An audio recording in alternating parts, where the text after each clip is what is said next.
Hannah is a trainee psychotherapist and former podcast host of Greener Fields, currently finishing her master's in psychotherapy and counselling. Greener Fields was a weekly podcast that Hannah did, and that discussed travel, immigration, and life at home to help people decide for themselves where the grass is greener. Once a qualified psychotherapist, Hannah aims to merge her love of physical health, mental health, and conversations to make a meaningful difference.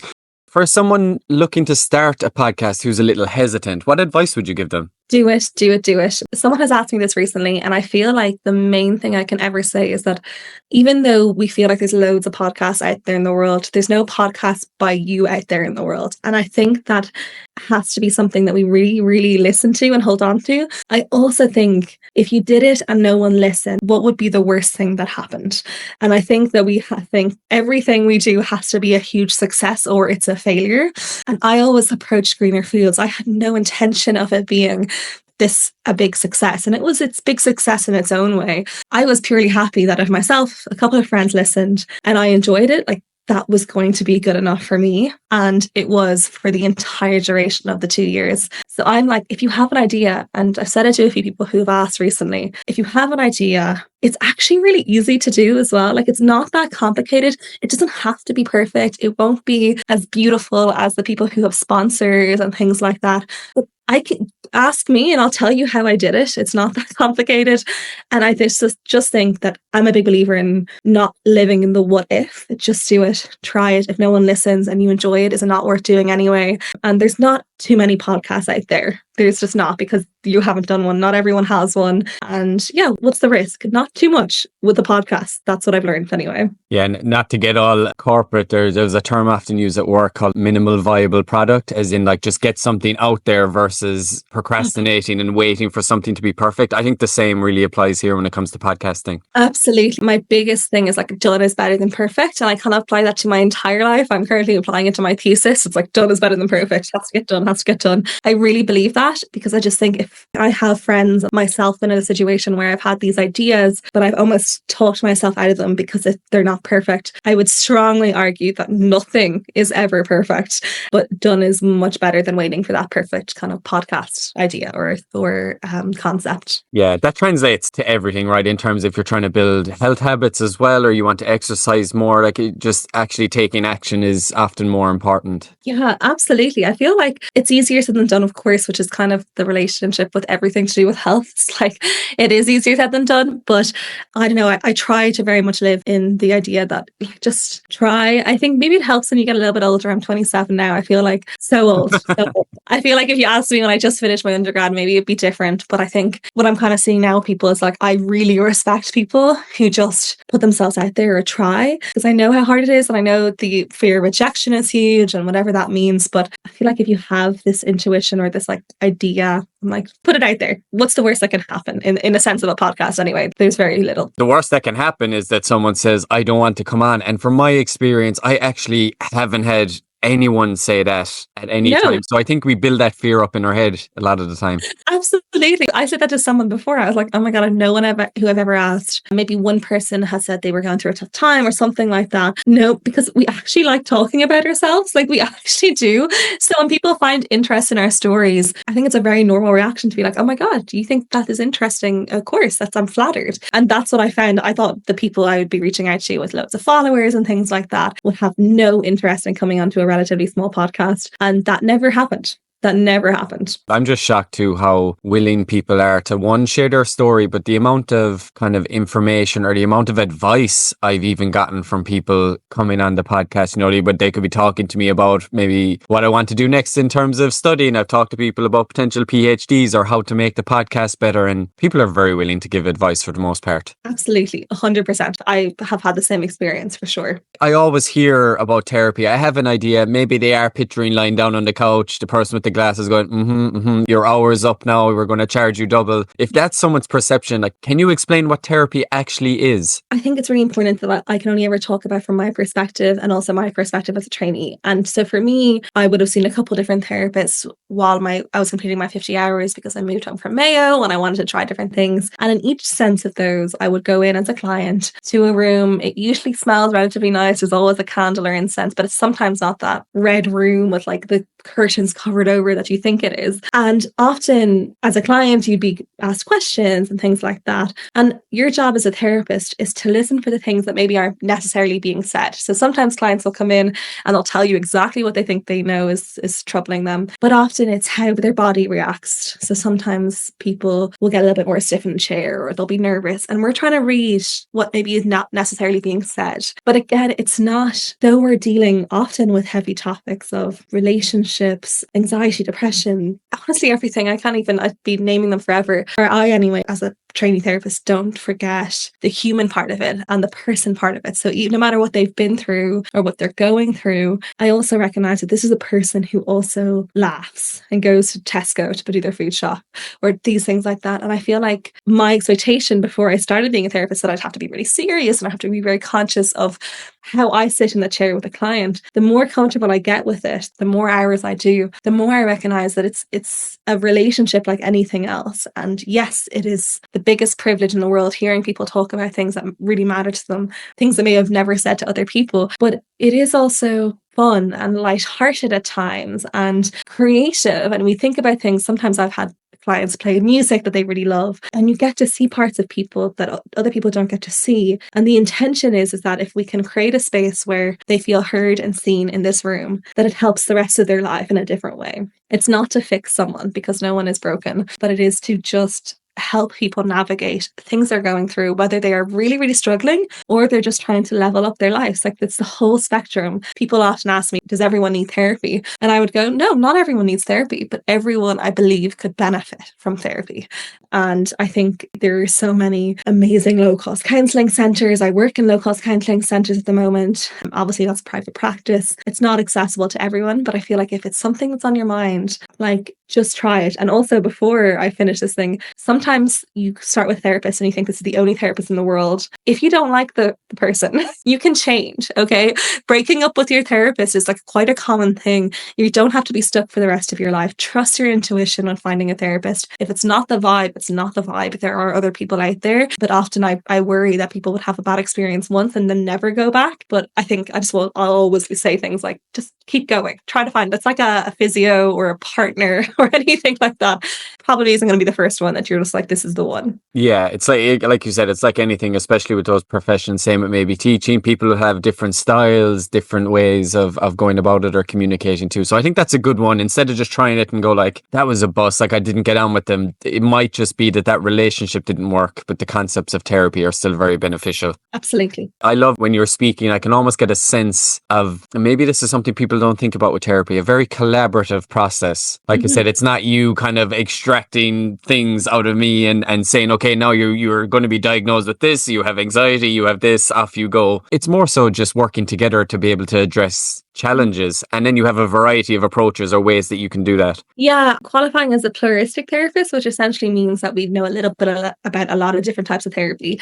And again, collaboration is like the number one rule in pluralism. It's like this idea that I would say to all my clients when they're starting, I'm like, you let me know, like I want to hear if you're like, some people love homework, some people hate homework, some people love me asking all the questions, some people like silent, it's like I want to make sure that you get the therapy that you want, not the therapy that I like myself. And that's different. And so it's like very much constantly checking in almost every session or every couple of sessions, being like, okay, are you thinking this is working or not working? I think it's very much like a dynamic relationship. It's like, okay, we're pulling off each other. And again, they're sussing me out because they're like, who's this person I'm about to open up my entire heart and soul to? And I'm like, yeah, you have to suss me out. You have to it takes a little bit of time for you to make sure that I'm a safe person for you. I don't accept or expect it to be a given, Yeah, I think that's very admirable that you're able to dive in. Like, that's actually really cool that you have such a variety of different types of therapy styles that you can tap into depending on the person as well to be able to suit them. Yeah, absolutely. If I was to put you on the spot, which I am about to put you on the spot, what's the one thing that society maybe gets wrong about men and mental health, and then how do we fix that? I actually think it's that they don't want to talk. I think they do, because I just think that they do. But I think they want to talk in a non-judgmental, safe way. And I think this idea that they're all kind of closed up, I think that's maybe a little bit dated potentially. I think they do want to talk, but I think there's maybe not the spaces. There is still the lad culture, there's still the judgment and things like that. But I actually think they want to be seen and heard. Any guy friends I have want to open up, want to discuss things, are emotional, are sensitive. And I think as they get a little bit older, they tap even further into that. I think it's that if there are spaces that are created, maybe particularly potentially without alcohol involved or things like that, where it kind of becomes a little bit more unsafe or risky or things like that. And that's why things like the run clubs are getting big. People want connection. Like, I really believe that. And I think as a society, if we just create more spaces for people to have meaningful connections, even if it's not deep and meaningful connections, I think we will all feel better for it. And it's like a post-pandemic learning is that actually we do need people in person and we do need connection. We often feel lonely in different times, but actually I think if we can just give more people or give men more space to talk, and also I guess as a society in general recognize that being emotional doesn't equal weakness. I would also say that there's an expectation on women when we are too emotional, we are over dramatic. I would argue strongly against that. There's no to anything. You're emotional and that's healthy, and all these different things, and they're on spectrums. But I think we have to, if we're going to want that for women to accept ourselves into the fact that we're not over dramatic, we have to bring everyone else into that bucket as well. No one's being over dramatic, no one's being too sensitive. It's just being sensitive, and that's okay. There's a concept called the third space. Have you heard of it? I love this idea. It is right on the money with what you're saying. Another interesting side topic we could go down is you did mention alcohol. So I know maybe we tend to use substances to be able to cope with our emotions from time to time. But essentially, for those out there unaware, the third space is this area that we've always had traditionally, right, to be able to go and communicate or socialize. So you have your first and second space, which would be your home life and your work life traditionally. And then the third space, if we're being fully transparent, for Irish people would have been the pub, would have been your classical third space place. But you mentioned running clubs, coffee shops are popping up everywhere. Like, there is this desire for connection even outside of the home and outside of the work. And I think that's why these are becoming so popularized, along with perhaps the increased education around like the negative effects alcohol can be having on you, as well as making these avenues even more popular. Anomaly is that I don't drink. I think I had my first drink when I was living in Mayo, and I probably went out 5 times and I said, let me just try it. I was like 24, drank 5 times. So I kind of feel like I never drank because that's what I identify with. And it was so hard when I was 16, 17, 18, 19, 20, 21 and in college and in school to not drink. I felt like the biggest weirdo. I hold on to that feeling of like, what was I at? Because it was so normalized that it was just to be social, to be fun, to be cool. You went out. And I remember being in college in Waterford, and like I would drive down to the city and I would drive back before midnight, and I would come home to McCambridge's brown bread and butter. That is how I navigated that, is I still went out, but I came home. At 27 now, I feel like it has never been easier to not drink. So many of my friends rarely drink. No one goes out in that way. People are asking me to see them. We're going for hikes, we're going for sea swims, we're going for a coffee and a walk. I can't tell you how happy it makes me as someone who had to navigate being an 18-year-old in Ireland almost 10 years ago. It was so different. And I think it's only going to get bigger. And I honestly think when I talked to people in Australia and they were telling me how great the lifestyle was in Australia, and it was the ice baths at 5 a.m. and it was the coffee, that's the lifestyle is coming here. People want the sense of health and vitality. And it was always really important to me. And it's so, so good to see it's important to so many people. I know with you and your friends and people that we've met at that weekend at Elevate have businesses and wellness and well-being, have coffee. Like, you're seeing friends for coffee. I'm seeing friends for coffee. Everyone wants to go for an ice bath and a sauna. Like, it's the thing. I think that kind of sense of third space and often kind of revolving around activity. And I'm not even going to call it exercise because I think it's more inclusive than that. I think it can be for anyone. This idea of going for a coffee and a walk, this idea of just having a chat, sauna, steam room, things like that. And I am so excited about it as someone who had to navigate not drinking as a teenager and young person. I think that third space of health, well-being, nature is only going to continue to grow. And it makes me so hopeful for the future of the opportunity to connect with people in a way that I've always wanted to do that. It makes younger Hannah so happy. It probably has a knock-on effect too, right, in terms of mental health and awareness. If I'm someone who's maybe grown up 30 years ago, we'll say I'm struggling with my emotions, the main avenue is probably the bar, is probably alcohol or other substances. Not saying that is gone now, that is most definitely not gone, but maybe there's a case where someone goes down that route and it's okay, like they join the running club, they go out to the coffee shop with their friends, they go hiking. I can only see that being potentially advantageous. As I'm speaking, I'm starting to question myself, because it doesn't necessarily mean you're dealing with your emotions still in the right way. I think what we don't really often talk about is like the fact that substances are depressors. They suppress the kind of happy endorphins in our body. At the start, they spike them and then they suppress them. And that's why everyone feels like rubbish after going out and all these different things. And I don't think that's spoken enough about, the fact that there is a direct correlation between our mental health and the things that we do or don't do. Yes, there are some parts of it that is genetic, and of course there's genetic components. And again, that kind of underworld of substances in Ireland, we don't speak about it. And what we're seeing in practice is that addiction is huge, and transfer of addiction starts from alcohol, goes to drugs and things like that. There's so much shame around it. I would also argue that that shame makes nothing better for anyone. That actually, if someone is struggling with substances and even things like processed addictions, things like that, those things really do impact our health. And when it comes to being social in Ireland, yes, it doesn't mean if you're hiking up a mountain on a Sunday that you're dealing with your emotions, but I would argue it would mean that you maybe weren't out doing things that would have maybe suppressed those happy hormones. Maybe you have a better chance of navigating things or feeling open to it. And also the money thing as well. Like, I would feel like just that money that you could have spent on a Saturday night. And again, I don't want to ever say one is better than the other, because for some people, and I have friends who still love going out, and I think that is amazing as well. Like, it's definitely like, it's not horses for, or it is horses for courses, but I just know for myself that I feel so much better when I do things that take care of my mental health. And it's not a one thing is the answer to everything type thing. I feel like it's a whole encompassing lifestyle. In saying that, there are days when I still feel like absolute shite.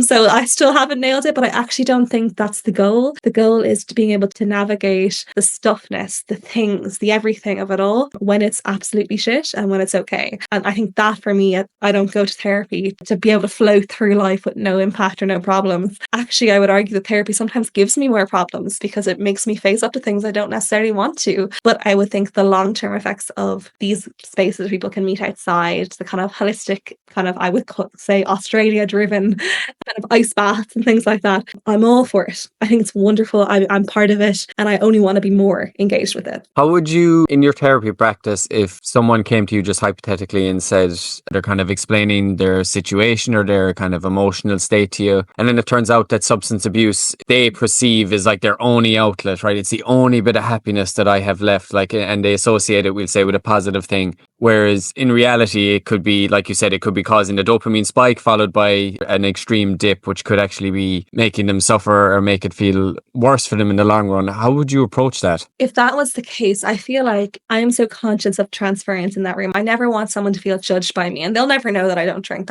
Or maybe they do if they listen to this and they become a client, but they'll never know. And I think we do the things that we do to try to manage how we're feeling. And very often substances or mental health practices, in inverted commas, are because we're in pain or we're sad or we're trying to suppress something. And who am I to say that if you're addicted to substances, that that's the wrong way to handle it? Because you have handled it to date and you've got to where you've got to because you've handled it. And so I would almost be like reversing it on its head, being like, look how far you've come doing things the way you do. And you're here, I'm guessing, because you feel like this is no longer serving you. Or maybe you're terrified of the fact of what would become your coping mechanism if it wasn't X, Y, or Z. But I would start by being like, okay, let's flip this on its head. You're an absolute legend because you made it here. It's protecting you. It has. You're also a legend because you're recognizing that maybe it's not serving you anymore or things like that. And then when we be building up other things that could serve you before we just take away the thing that does serve you, because where does that leave you? And I would say a pretty risky place. So again, it's trying to come to things like this in therapy with like no judgment, but also recognizing that for someone to get into that door in the first place, they would have had to live their entire life handling things the way they think is has protected them. And again, who am I to think that that isn't exactly the right thing for them? They're here potentially because they want to change something like that. But I think it's just coming at it with like the utmost respect that you did what you thought you needed to do at the time. And that's epic. But why don't we try to see what else we could do? That's what you want, I'm guessing. And it's kind of trying to navigate that in a real sensitive way because we're so complicated. And I also just feel like the people and the kind of like history of the wellness world, which is like, we got to do this, all these different things. I'm like, you'd be so exhausted about trying to do all these different things to be healthy. And like, I was training for a marathon for a couple of weeks and I hurt my leg and I'm out of the marathon. And I had to really question my own mental health practices because I was putting so much into the fact that if I could run a couple times a week, that I would be able to be outside and it would help me with my thesis and everything like that. But actually, it's like these things are just going to happen. We're going to be thrown different things. So it's like, how do we navigate that in a sensitive way? How do we respect the person and respect that the life they lived, even if it's maybe not a life I would have lived or chosen to live or done things? It's not about that in that room. It's about looking at the person and being like, they did everything they needed to do to get here. Now, where are we going? If that makes sense. It does. I love the non-judgmental approach. It's very similar to kind of behavioral coaching in that sense as well. And it's very guided. And the probing questions then to follow are just getting people to think through. You have to make your own decisions. Like, you're not in therapy to convince people or change people's minds. Like, that has to come from themselves, as cheesy as that sounds. So true. 100%.